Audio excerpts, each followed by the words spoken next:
Rome loved order. It called it peace, the Pax Romana, but that peace was nailed together by fear. Every stone of the forum carried rank. Citizenship divided the honored from the disposable. Women, slaves, and foreigners were bodies without voice. The empire's law claimed to protect civilization, yet it mostly protected privilege.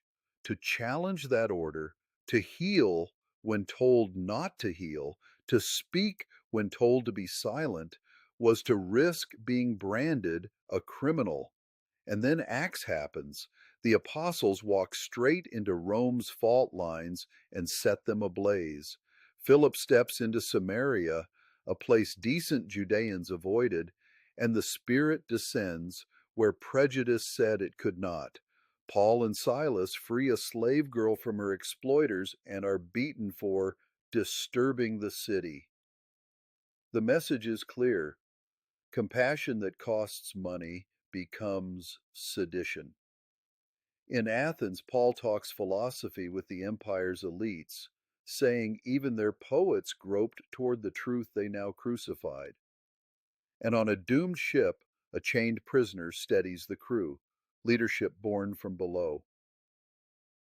Scholar Jeremy Williams, in his work Making Criminals, The Rhetoric of Criminality in Acts, shows how Luke turns the empire's logic inside out.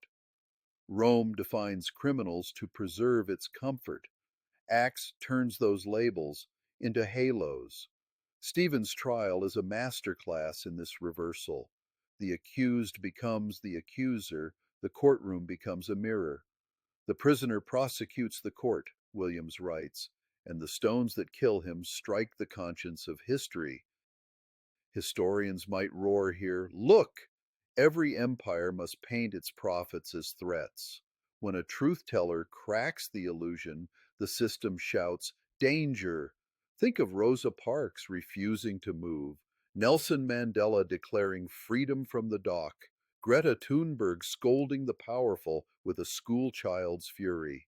Different century, same courtroom, they, like Paul before Festus, expose the absurdity of might pretending to be right.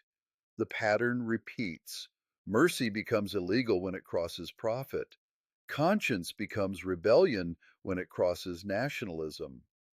Yet the gospel keeps walking across the lines. The church's vocation is not respectability, it's rupture. Rome called these people criminals. Luke called them saints.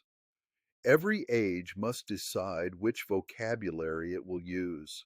So when today's systems jail the merciful, mock the truthful, or exile the compassionate, remember, the fire of Acts still burns in the accused.